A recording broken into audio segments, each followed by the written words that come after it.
Okay, so welcome back and thanks for joining us. In this session, we're going to talk about psychological impacts of the pandemic. I know that's an issue we can all most definitely relate to. In this session, we're going to hear from Johanna Soet Buzolits, Abbey, Kate Kittredge, and Anne E.C. Smith with their presentation, Managing Trauma Exposure and Developing Resilience in the Midst of COVID-19. We'll then hear from Kelly Rhea MacArthur on treating loneliness in the aftermath of the pandemic, threat or opportunity. And then from Mari DeWees and Amy Miller on the costs of care, a content analysis of female nurses' media visibility and voices in the United States, China, and India during the COVID-19 pandemic. So the way that we will run the session today is we'll have the presenters go in order that I just mentioned them. And then when that is over, we will open up for a broader conversation and question and answer session. So if you do have any questions, feel free to type them into the chat. Actually, while the presenters are talking, I'm going to disable the chat just so it doesn't distract folks. But as soon as it's over, I'll open up the chat. Folks can type their questions into there. Feel free to send them to me directly. You can also raise your hand if you prefer to ask your question by voice. So I know I'm really looking forward to the session. I've obviously read the chapters. I think they're all really good, but it's always an added bonus to get to see the authors themselves present. So thanks everyone for joining us, and let's get started with Johanna and Kate and Anne, if you guys are ready. Okay, great, thank you. Hi, everybody. I'm going to go ahead and share my screen, if that's okay, and share some slides. Hold on.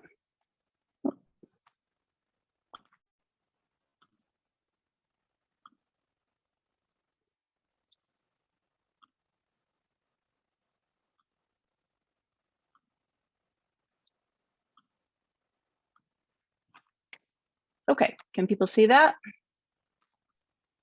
Yeah, we can see it. You're good. Great. Okay, so I have Kate and Abbey here with me today. Dr. Ann Smith had some dental surgery, so she may join off screen and not join in to discuss. But we are really excited to share this. This is something we work on in terms of trauma exposure and vicarious trauma. And so as we started to move into the COVID-19 pandemic, we became really interested in talking about looking at researching how this sort of trauma exposure on this grand level was impacting us. And so I've got a few slides. Oh, this is just some fun in looking at just thinking about, this universality, right? When we think about trauma, we think about people's different individual experiences, but with this global pandemic, we are in this unique situation of having this shared experience of trauma exposure. And so what do we mean by trauma exposure? Well, in our chapter, we give the American Psychiatric Association definition, but really, we also give this expanded definition. So we wanted to kind of move beyond and think beyond just the definition of trauma that we use for sort of diagnosis and thinking about it in a psychological way, and really thinking about trauma as these broad experiences that we can experience, right? And so life experiences that cause fear, pain, hurt, and loss, that when they are not acknowledged or not attended to, can disrupt, right? Disrupt us on a psychological level, disrupt us on a physical level, thinking about sort of the neurobiology of trauma and how that may impact us physically. It can also impact our relationships and our functioning, right? And so this broader definition, as we started to kind of conceptualize like what's happening to us as individuals and as societies, right? What's happening as we go through this pandemic, we recognize that, these experiences share these characteristics, right? The event is overwhelming, it's unexpected, it's uncontrollable. You know, the pandemic checks all those boxes, right? Many of us are experiencing this and feeling helpless, right? Feeling unable to intervene on some of the experiences that we're having, and feeling under threat, right? We feel under threat physically, fears of illness and death, emotionally, psychologically, financially. You know, there's these multiple layers. And so this expanded definition from Westcott, I think, is a really helpful, useful way to think about what we're experiencing. And then also another concept that's helpful in thinking about kind of what's going on right now is vicarious trauma. And people use a lot of different kind of words for this, or terms, but you know, vicarious trauma is, this is my favorite definition, is kind of what happens to us on all these multiple levels when we are exposed to, when we're hearing stories of trauma or suffering day after day, and we're trying to manage our reactions. Okay. And so, you know, as we all know, that's kind of a daily experience for us right now, right? We are inundated with stories of suffering. And so again, my co-authors and I, as we, you know, started processing what was happening, you know, really started to wonder, okay, so what's this, what is happening? You know, how is this impacting us psychologically? How is this impacting how we're behaving in the world, right? So, you know, we think about trauma often on this individual level, but we also have these sort of shared experiences and ways in which we are reacting to this. And so, you know, just thinking about sort of the impact of COVID, and we just started brainstorming, right? And so I'm not gonna, you know, we thought about putting a bunch of statistics up there, and, you know, we didn't think that was as helpful, but just really wanted to kind of highlight, you know, what are we experiencing, right? Loss and grief is kind of one of the big ones, right? In numbers of different ways, not just in terms of loss of loved ones or well-being, but we're seeing, you know, loss of experiences. We see, you know, children who are losing the experience, their social experiences, connections, you know, just loss sort of across the board. Grieving, you know, connection to family members, being unable to see family members. We're seeing people develop or exacerbate agoraphobia, fears of going out into the world, given this sense of danger, right? Food scarcity, right? That's with the economic impacts, people are experiencing that. Feeling like you don't know how to kind of be in the world, right? All of our ways of being in the world no longer, you know, necessarily apply. And so people experiencing uncertainty about how to go forward, how to, you know, navigate the world. Job loss, obviously anxiety. We've seen huge increases in anxiety. Particularly, you know, we've heard a lot of the reports of children, but of course adults as well. Issues around childcare and the stress on families with children not going to school, people trying to manage work life and home life. We've read a lot about domestic violence and the increased danger that people are in.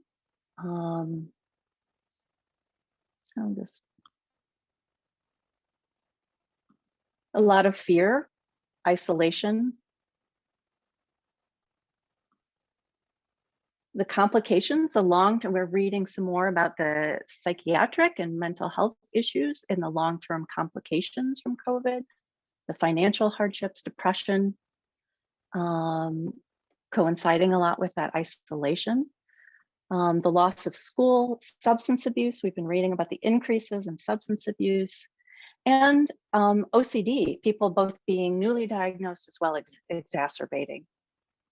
And so a lot of our chapter is based on the work of Lipsky in her groundbreaking book, Trauma Stewardship.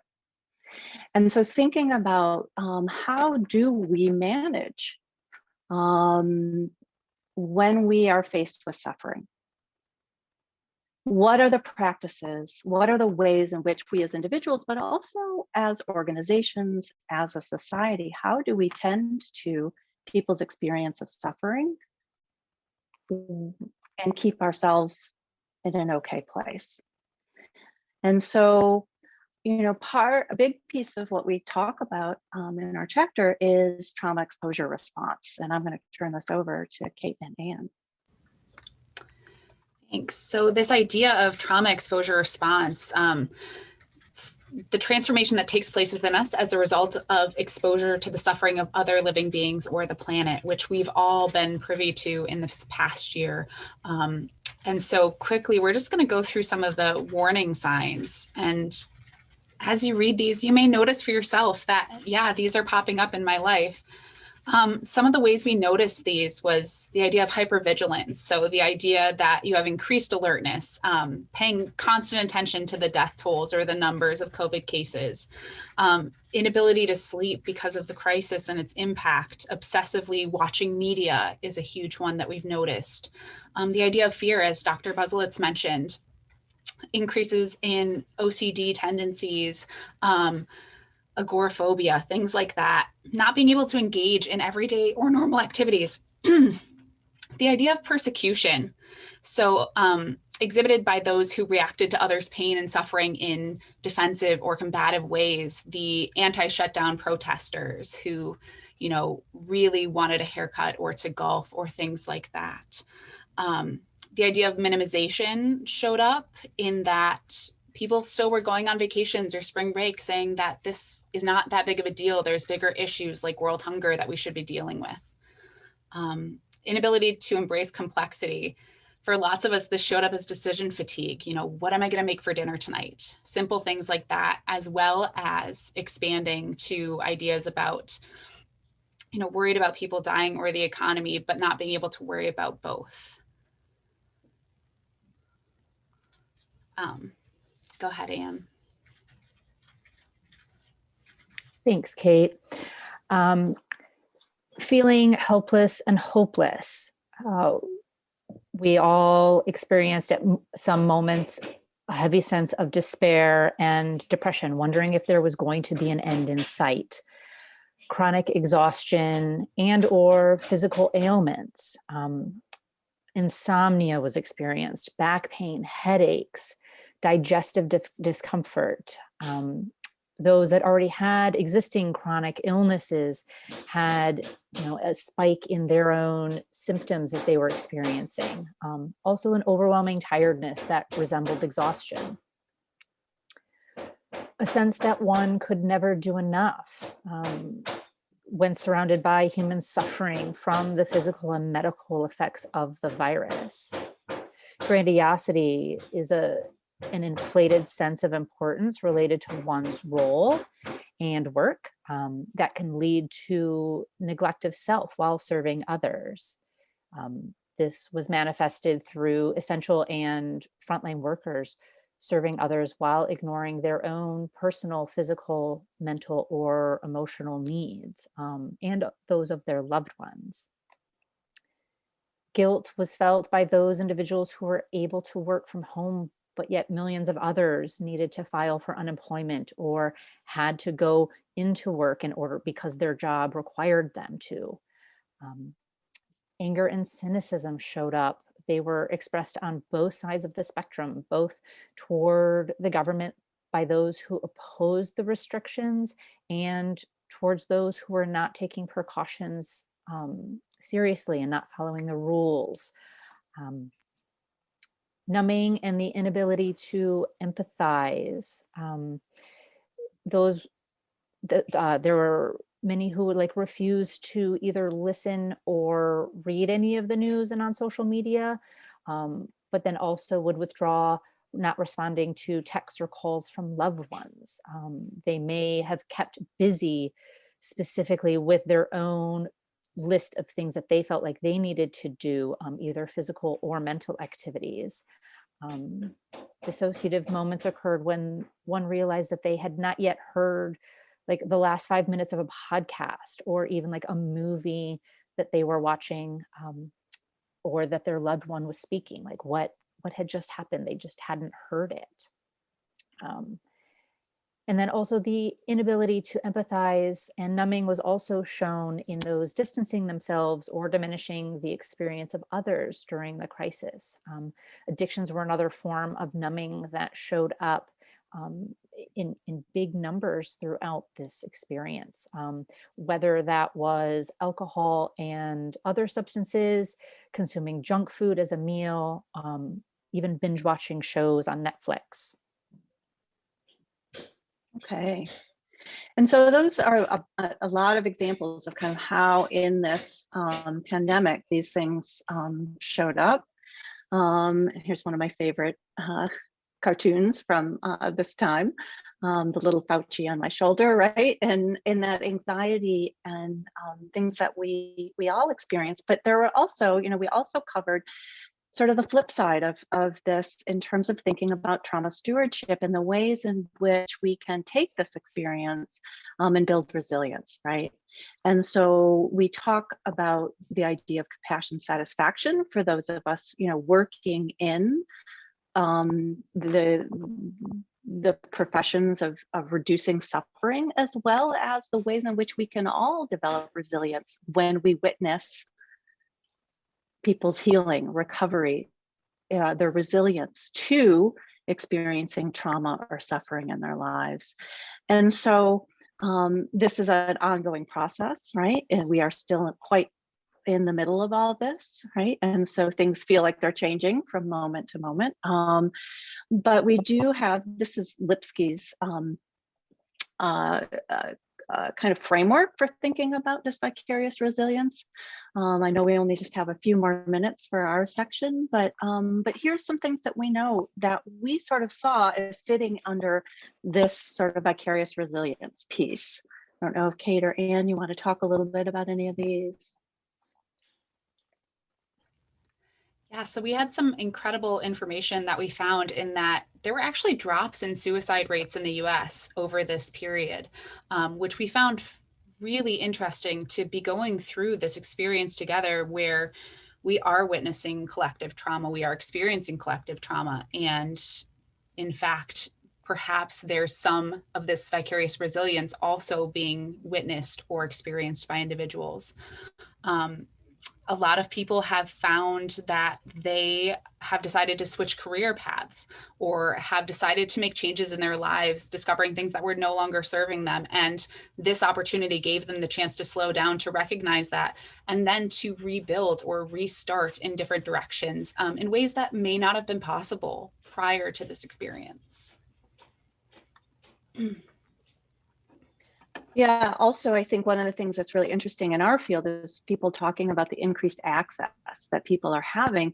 Telehealth and teletherapy, while happened before this, is happening on a huge scale and being paid for by insurance, which didn't used to always happen before. And so we are seeing people accessing support and care in huge numbers. Everyone that I know that is clinician is full right now. And so it is, I think, one of the positive things that we're seeing. And so I know we need to wrap up, but just one word about post-traumatic growth. So, that is, sort of what we would hope for and think about how do we encourage post-traumatic growth. But part of the challenge, right, is we're still in the middle of the trauma, right? And so post-traumatic growth is something that we look forward to and think about how do we create the supports and environment to manifest that, to facilitate that. Okay, and I will stop my share. Great, thank you, Johanna, Kate, and Anne, and best wishes to the other Anne on recovery from her dental surgery. I really appreciate you sharing those insights. I know when I read your chapter, I found it insightful academically and professionally, but also personally as an individual. Like everybody else, I've struggled with, I could just go through and just check a lot of those traumas that you were mentioning, I guess like most people. So I appreciate your work as a professional colleague and as an individual living in the world. So thank you for doing it, and thank you for sharing it with us today. Yeah, With thank you that, for inviting us. Absolutely. I want to turn it over to Kelly MacArthur, who's going to talk to us about loneliness, which is another issue I think a lot of us have faced. So Kelly, if you're ready.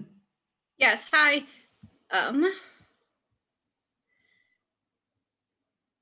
Looking to share my screen.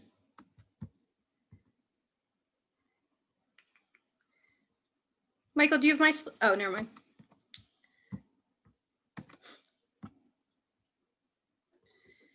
All right, so hi, I'm Kelly MacArthur. Thank you so much for organizing this, Michael, and for all of your work on these volumes. They're great. So about a year before the pandemic hit, I was intrigued by all the statistics I was hearing about the connections between loneliness and health. And so I developed a course around it. And then this happened, and so it's so clearly related. So in this presentation, I will talk about the pre-existing loneliness epidemic and the connections to both physical and mental health, and then some possible solutions and how COVID has possibly affected this. So well before the pandemic hit, we had what some call an epidemic of loneliness. And with about a half of Americans reporting sometimes feeling lonely, and up to a third that are say that they're chronically lonely. And so it's obviously chronic loneliness that is of the most concern. So not only is loneliness an epidemic across the world, but full disclosure, I do come from American or Western perspective. So most of the data that I'll present to you comes from those areas of the world. But the loneliness epidemic does affect the world globally. And so some have said that not only is it an epidemic of loneliness, but it's specifically a public health epidemic. And that's because of the many ways that loneliness is connected to both physical and mental health outcomes. And so a large body of research shows that the risk factors, or that loneliness is, the risk factors for poor health are the same for loneliness as they are for other known risk factors, like smoking cigarettes, obesity, physical inactivity, alcoholism. In fact, lonely people are 50% more likely to die prematurely than non-lonely people. And there are estimates that calculate the burden of loneliness on mortality and longevity, and they show that it's just as deadly as smoking 15 cigarettes a day, which I think is a really powerful statement. Smoking cigarettes is one of the worst things you can do for your health. So why? Why is loneliness such a killer? And why does it have such grave effects on the body? The main reason that I, as a sociologist at least, point to is that we humans are inherently social beings. So most of sociology, or much of sociology, is premised on this idea that the self only develops in relation to other people. But then other disciplines, psychology, neuroscience, evolutionary biology, they all support this idea that we have evolved to have this great social need, originally for survival, but now and so we are inclined to want to be altruistic and have pro-social behavior. And if we are, quote, naturally, sociologists hesitate to use that word, and as do I, but if we do have this natural need to be social, then why aren't we? What has happened that has caused us to be so disconnected and so lonely?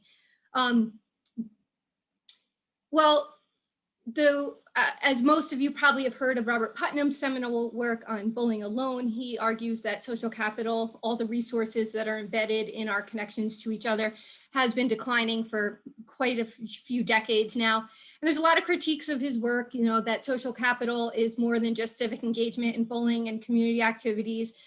People like Fisher point out that we have not lost our strong connections to family and friends, and others point out that social capital hasn't really declined, but it's more just been transforming alongside technological advances and particularly the internet. So are we just connecting in different ways, but not necessarily declining?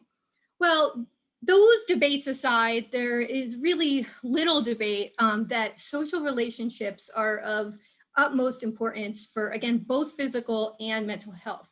And here is a non-exhaustive list of some of the types of social capital that are related to the concept of loneliness, distinct from, at least in academia, but related. So all of these, there's lots of studies that show that they're related to health: social network, social support, social integration, social cohesion, social connectedness, social ties, social solidarity, social infrastructure, social isolation, and social trust. I'll talk a little bit more about, which is just trusting people in general. This is a social network analysis that I did not do, that by Christakis and colleagues, that shows how not only is loneliness a killer, but it's also contagious. And what this shows here is that loneliness happens in clusters. And so if your friends are lonely, you're more likely to be lonely. But what I find extra compelling is that if you have a friend of a friend of a friend who is lonely, so 3 degrees of separation, you yourself are more likely to be lonely. And that works for other things too, like happiness and obesity and other things that Christakis and Fowler map in their first book. But if you think about who are my friends, these are people you don't even know. And so it's interesting to think about the mechanisms through which that works. And one of the main mechanisms is through our norms and our values. We tend to share those with our friends, and they tend to share their norms and values with their friends. So why are we so lonely as a society? How did we get here? There's a great deal of evidence to support psychological theories of loneliness, that people get stuck in like a cognitive cycle of being hypervigilant, isolating, feeling more lonely, then being more hypervigilant and seeing threat in all social situations. And then it just goes on, and cognitive behavioral therapy can help with loneliness. So it is not my intention to try to discredit psychological theories. But as a sociologist, I like to point to larger cultural and structural forces that affect why, as a society, we are so lonely. And so the main thing is really the ideals of capitalism. In his book, journalist Johanna, so he's not a sociologist, he's a journalist, but he's very sociological. And in his book, he compares or uses as a metaphor or analogy, really, of junk values to junk food. And so he argues that we value these things as a society, that we want more and more and more of these things that feel good at the time, but they're ultimately bad for us. And so there are cultural values that we have, particularly in Western societies, of things that we value that ultimately lead to us being more lonely. So this idea of rugged individualism and competition over pro-social behavior and altruistic behavior. Materialism and consumerism. There's this, what I think is fascinating study by Ford and colleagues that compares Americans to Russians and people in East Asia. And what they find is that when Americans actively, consciously pursue things to make themselves happier, they actually become less happy. Whereas people in Russia and East Asia, when they actively try to become happier, they do. And so the authors attribute this to we're pursuing the wrong things. That when Americans want to be happy, they have me time and they do things for themselves. They get a massage or whatever, the things that are very individual. Whereas where people in more collective societies, when they want to be happier, they do things for other people, and that is more effective. Another byproduct of living in a capitalist society such as the US is inequality. So there's lots of different types of inequality, in particular income inequality. And so that also can cause us to become more lonely. In their book, Wilkinson and Pickett show how it's income inequality across countries. It's the opposite, within countries that affects well-being. And so in this chart here, so it's not income in and of itself, it's not material deprivation that matters for well-being. It's the gap between people. And so here are levels of trust, so another proxy for social capital, or even you might argue for loneliness. And so what this is showing is that more trust is, more trust is more equal societies. And so again, it's interesting that it doesn't happen across countries, it happens within countries. And so it's more evidence that what really matters here is our relationship with others. And then in comes COVID. So we enter the pandemic globally as already disconnected from ourselves, from our work, from the natural world. And so, with a third of us feeling lonely all of the time. And then we get this pandemic that necessitates us quarantining for a while and distancing and doing things that could potentially make us more disconnected. Although it's intuitive that, of course, loneliness has gotten worse, and we don't really know yet, even now. And so the early reports do, in fact, suggest that loneliness has gotten worse. There's a report that shows that since the initial outbreak, there are unprecedented rates of unhappiness. There's another report that says that more than 1 in 3 Americans experienced serious loneliness during the pandemic. Not sure why that is in past tense. And then the most compelling, to me anyway, is a peer-reviewed article, a recent one, that shows that loneliness and a lack of trust in neighbors, so again, lack of trust is a type of social capital, did indeed increase from 2019 to 2020, which in turn is connected to a rise in distress. So from that article, this is a chart, and so it shows that that loneliness did in fact increase during the initial outbreak, and then B, that it happened more so among those who are 60 and older.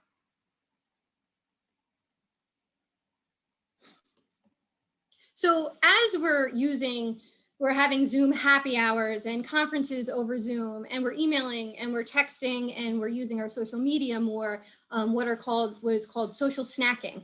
Or we're solidifying our what's called parasocial relationships with our dogs, or a higher power, or even television characters. And so when we're trying to compensate for the loss of connection that we might have, those are not long-term solutions, especially considering that this loneliness epidemic existed way before. And if the problem is what I argue it is, which is too much of an individualistic culture, then the solutions are particularly difficult to come by. How do you change an entire structure and culture as opposed to just going and getting cognitive behavioral therapy? So one solution that I propose, I'm a medical sociologist, my research is on medical students, and so this is, I propose one of the solutions would be to capitalize on the cultural authority of the medical world and treat loneliness in clinical settings. However, as a sociologist, the last thing I would want to see would be to medicalize loneliness. And in fact, there are people specifically working on pills for loneliness. And so the reason why, despite that risk, I think it might be a good idea is because if we can get physicians who already have, cultural authority to separate diagnostically from clinical depression. Because clinical depression and loneliness are not the same thing, and depression is inside your head. And so if we could be promoting a more social and more cultural view of loneliness, where the problem is not this person and this person and you, but it's our values. And so there's a small movement, more so in Europe than here in the US, with social prescribing. Which would be, so instead of prescribing a pill, in my ideal world, we would diagnose people as loneliness in a clinical setting and then prescribe a farmer's market or a gym or a community center or something like that.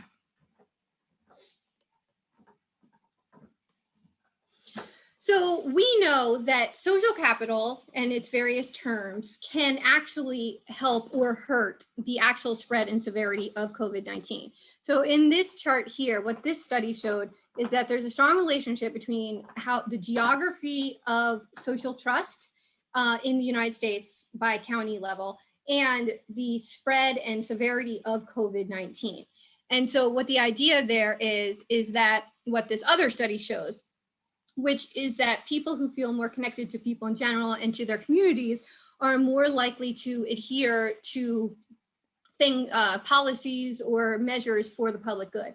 So what this graph here shows is that if you look at the low trust in the red bar, that as policies became more stringent, more quarantining, masking, distancing, those things, that people who had low social trust, it didn't affect their level of compliance with those policies. However, people with high social trust or high social capital, or you could even think of it as low loneliness, then those people, when policies became stricter, they were more likely to comply with those. And so again, we know that social capital can affect COVID, but has COVID affected social capital? Has COVID actually made us less lonely? We don't really know yet. And so while the jury is still out on there, I purport that it nonetheless is definitely an opportunity of some sort for us to reassess as cultures and as societies what our values are. And so will a social recession, as some have termed it, happen, or will we come out of this, with going even better than the previous loneliness epidemic? And so I'll end by quoting myself. It remains to be seen whether the new coronavirus era and the distancing it may necessitate will exacerbate the loneliness public health epidemic or provide an opportunity to collectively reassess our cultural values and structural arrangements that shape our social relationships and in turn affect our individual and collective well-being.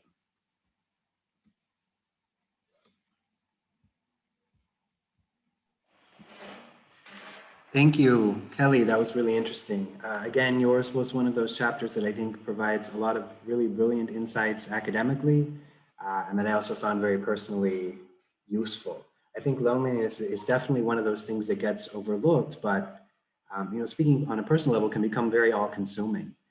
I spent the first 10 months of the pandemic sort of locked in an apartment. I teach in Kazakhstan, and I was doing these volumes, as you all know, but it was sort of loneliness was this cloud that was hanging over everything. So I appreciate your work. I appreciate you calling attention to this.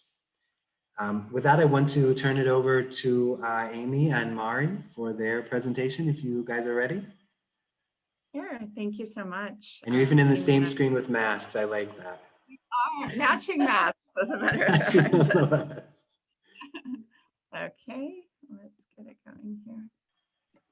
You know what, I'll just go ahead and start. We do have a PowerPoint, but it does not want to cooperate today. And maybe Amy, if you want to work on it. So thank you so much, Michael, for all of your efforts for the volumes. We were really excited to be a part of it. They're so timely, so important. And thank you for everyone joining us today. It's really kind of cool to think people are across time zones. We're here in rainy Florida together in my office with our masks on. So hopefully we'll be loud enough.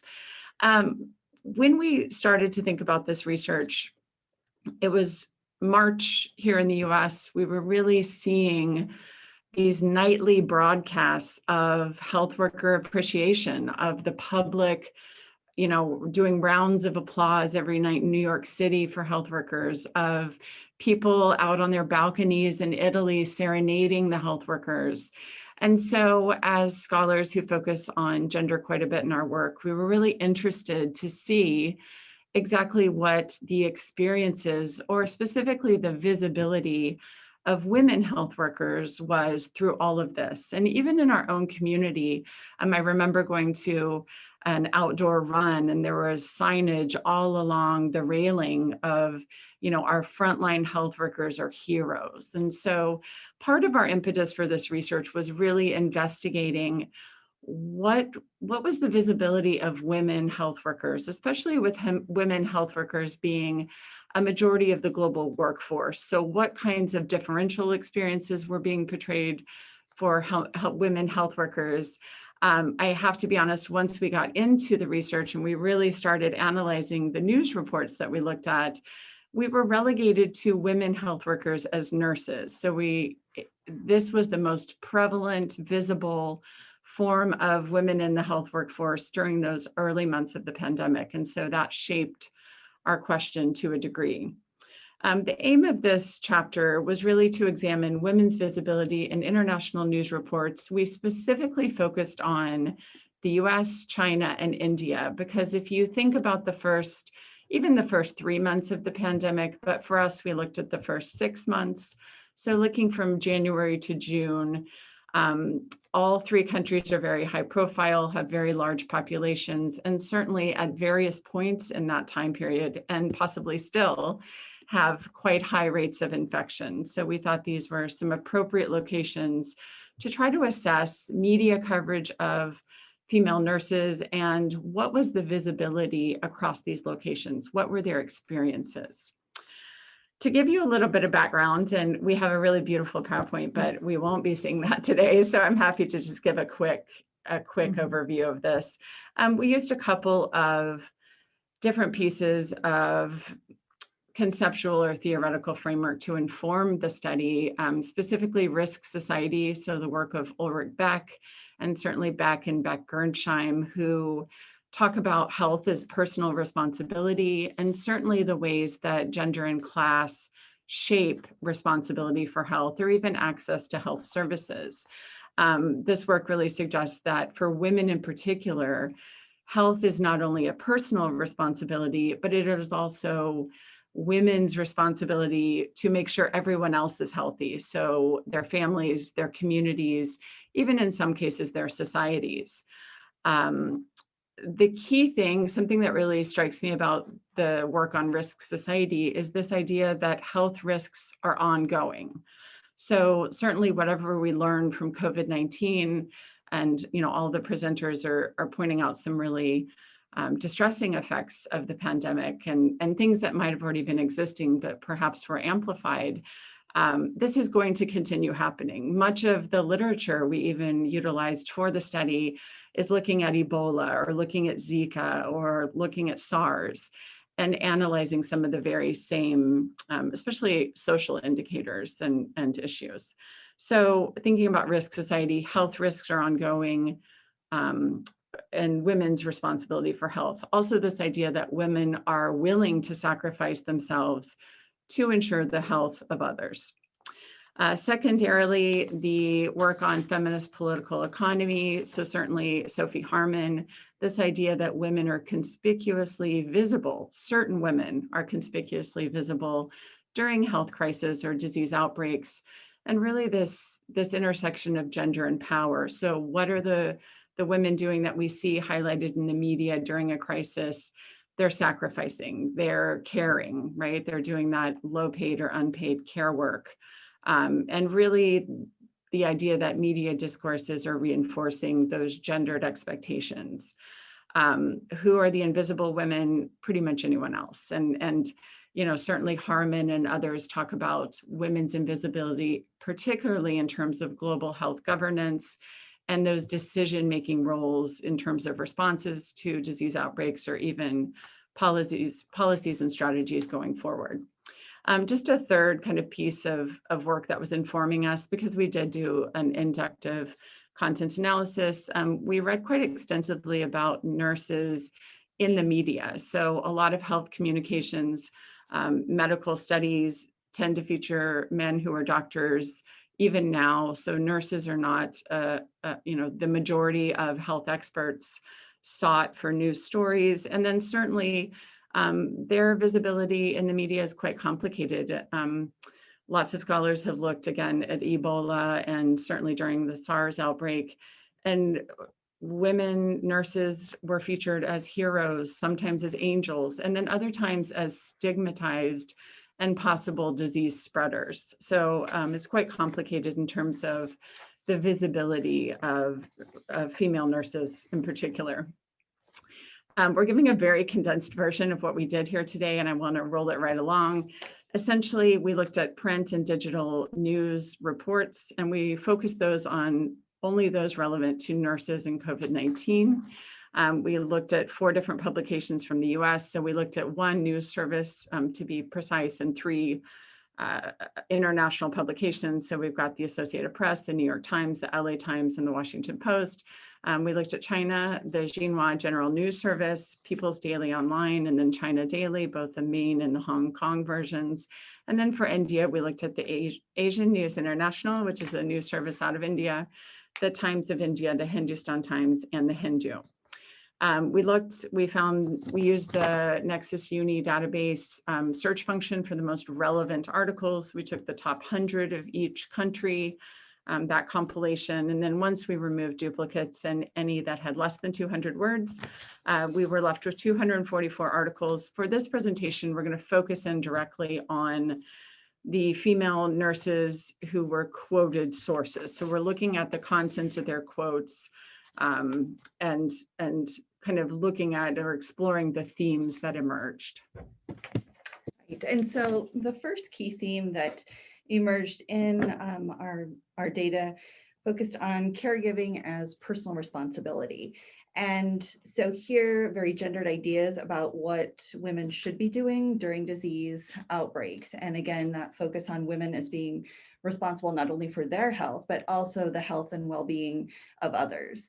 And this particular theme emerged across the countries. However, what we did notice were very, country-specific sub-themes related to this. And so revealing how cultural, social, and political and economic forces vary across these countries and are arguably shaping journalistic practices. And so the way in which this theme emerged in China, there was an emphasis on dedication and duty to country. And unfortunately, our PowerPoint wasn't working, but we do have some of the quotes, and I'll just read this particular quote that exemplifies it. "I want to help combat COVID-19. There's a tradition in China that when one is in trouble, all other sides will come to help. I am one of the sons and daughters of the motherland, and I really want to put this love into practice." And so as we can see with that particular quote, there's women are willing and ready to serve, not only others, but in this particular case, an entire country. And looking at the case of China, the preponderance of quote content that really emphasizes this nationalist approach really speaks to those cultural differences that we saw across these countries. And so again, it's reinforcing this message that women's role is ultimately to serve others, and potentially also alluding to consequences if women aren't, putting others' needs before their own, or in the case of China, the country's needs before their own.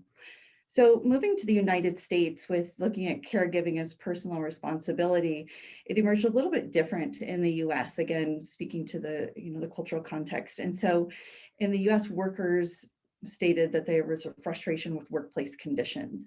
And so here nurses, the quote content emphasized nurses talking about issues accessing PPE. But again, overall, the quote content really illustrated how the concern regarding PPE was not to protect nurses' own health and safety, but rather a concern that it hindered their ability to provide care to their patients. Likewise, nurse quote content revealed that there was a concern that they could potentially take it and basically, expose their family members to COVID-19.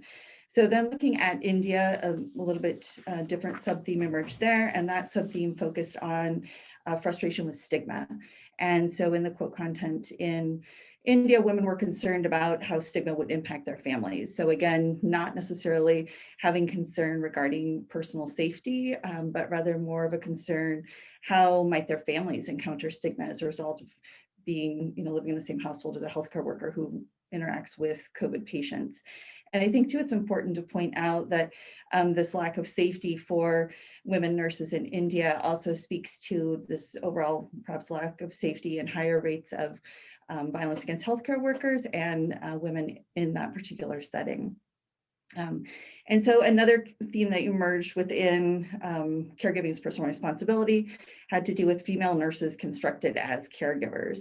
And so again, just really emphasizing a very singular and gendered depiction of what women as nurses do. So an emphasis on their soft skills rather than focusing on all those technical aspects that is really needed with nursing. And so within the quote content here, patients ultimately became family, where nurses spoke about caring for, a young baby as though it was their own child. Or even one example of a quote coming out of India was that a nurse actually took the time to breastfeed a patient's baby. And so again, this idea that women first and foremost are there as caregivers. So the second main overall theme that emerged was one of invisibility. And with Invisibility, there was, going back to the ideas of feminist political economists, an invisibility of diverse voices overall was something that emerged. And so conspicuously absent was an intersectional analysis of how race, ethnicity, social class, immigration status, ability, and sexuality shaped nurses' experiences. And so what was visible was a very limited portrayal of who nurses are. Again, little information on nurses beyond sex was offered. And again, it was very much nurses who were behaving in gender appropriate ways. And most of the nurses that were included were heterosexual, married, and really emphasizing again women as mothers overall. Right. So I think just one quick point. I know we're a little bit short on time. In terms of what are the implications or what are the conclusions of this work? Something I think that really comes through is this idea of women as responsible for health. And so a lot of the literature that we've been seeing coming out already with COVID-19 is this idea that we're all in it together. COVID as this great equalizer, right? This invisible enemy, this external force that's affecting us all in the same sort of ways. Well, that might be partially true. There's really this call for gender responsive programming. We looked very limited in terms of female nurses across these countries, but partially that was a finding. We don't see a lot about women across the healthcare industry in some of those lower status positions, and certainly along a variety of situations. And so in order to, I think, signal to the public, signal sometimes to women health workers themselves that we need to disrupt these conversations, right? We need to disrupt these discourses, because otherwise we are presenting media and news reporting which suggests that gender neutral strategies are okay. Women are doing what women do, right? Women are heroes. They're making the best of an extraordinary situation. They're resilient. They're willing to sacrifice. These are unreasonable expectations. And so just criticizing these assumptions and certainly the power structures that are reinforcing them, I think is a key finding of this work.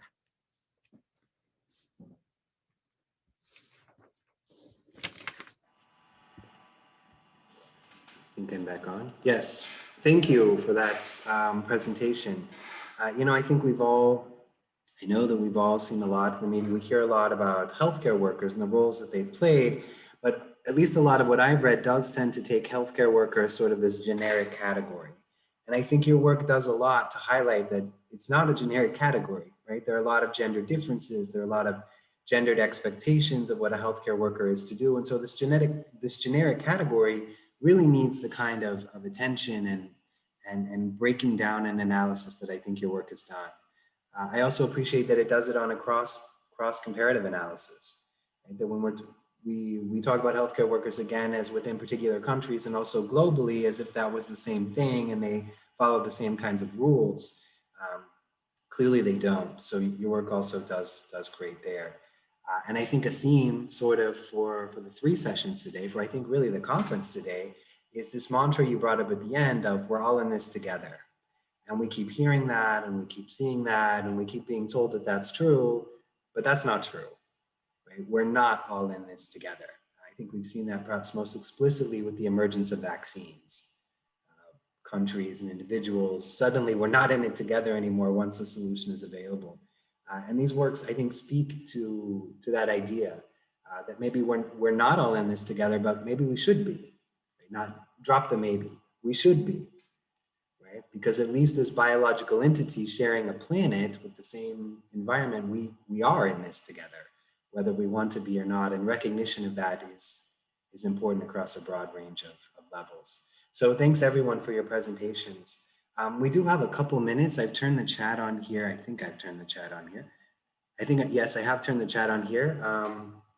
For folks, if they have questions from the audience. Okay, looks like we have one from Melanie here. First, a comment: I observe and sense the value of the collaborative research teams and their importance for combating loneliness, which probably speaks to why we are all here now. I think that's true. Yeah, I think that's very, very true. If any of the speakers want to jump in, I'd love for you to comment on that. And if I could pitch out a question of my own, sort of if you think anything will change in a post-pandemic world. There's a lot of talk of lessons to be learned, but will we learn them? And maybe more importantly, will we remember them? If you guys want to speak to that.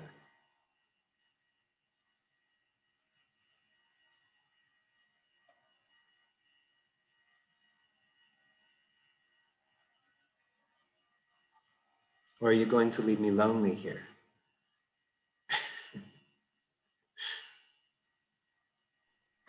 Well, I'll go ahead and jump in. You know, I guess I'm hopeful that we will learn some lessons. I do think, you know, one of the things that's been interesting as both a, you know, academic and clinician is, you know, I'm sitting with my clients and we're having this shared experience, right? And no time in my life have I had this, right? I'm sharing an experience with my students. I'm sharing an experience with my clients, and that is entering into the conversation.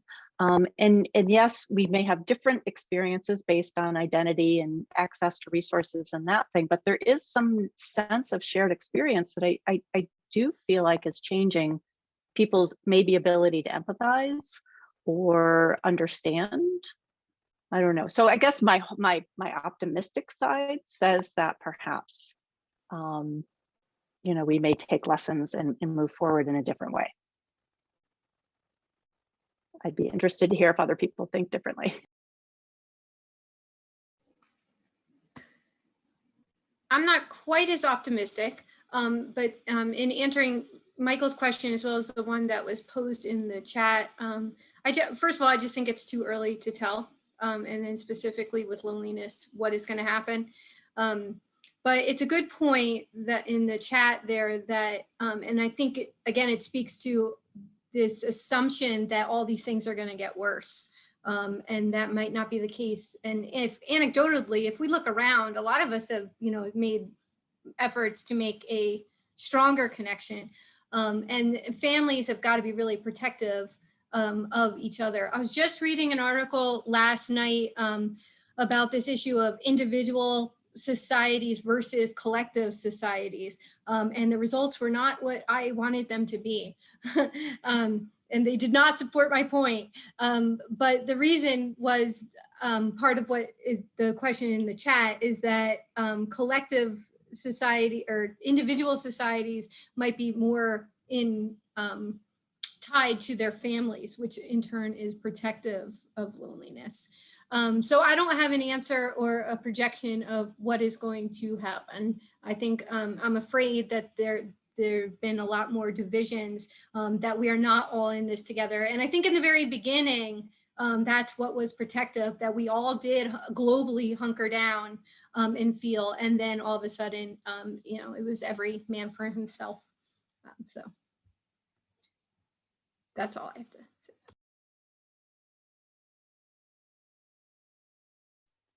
I can speak to the experience of while living through this separate experience. We certainly as a team connected together personally. It was something that brought me connection with, you know, people that I care about and that I respect, and gave some direction in the work in a way to even just like manage my own like need and desire to like manage the uncertainty that was happening.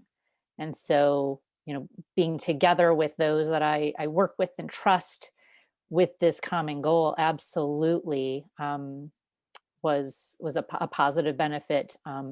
And part of what we weren't able to get to in the rest of our presentation was, you know, building that resilience to get through this collective trauma. And this was certainly a personal and professional step toward that.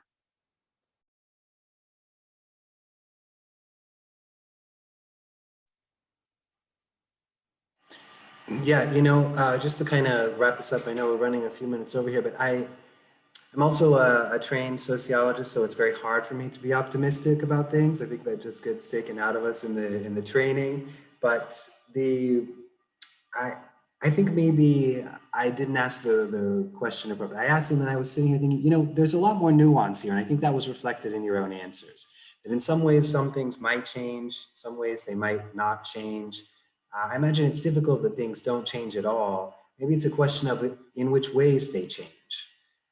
I personally can imagine that certain things are going to get worse, levels of inequality and all those things sociologists are the reasons we're depressed about. Right? But maybe some things will get better because there have been some increased awareness of family ties. You know, I've reconnected with people I went to high school with I didn't talk to in 20 years. Right? And there were those kinds of random reconnections. Whether they'll sustain or not, I don't know, but there's been these reconnections. And I think perhaps the most promising to me, if I have a little bit of optimism, is the kind of scholarship that all of you are doing, because it's drawing attention to these issues. And I think as someone who likes to combine activism with scholarship, that's the first step, is making people aware, providing some kind of reference that's not just a tweet, right? And I think that's what all of you have done. So if there's optimism to be had, I think it's because of you guys and the work that you're doing and putting out into the world. So thank you first and foremost for that. Thank you also for joining us today and sharing your knowledge with us. And with that, we'll wrap up this session. And let me see here, in about 10 minutes, we'll be back with our next session talking about leisure in the arts. So thank you again, and I hope to see you all in about 10 minutes. Bye-bye. Thank you. Thank you.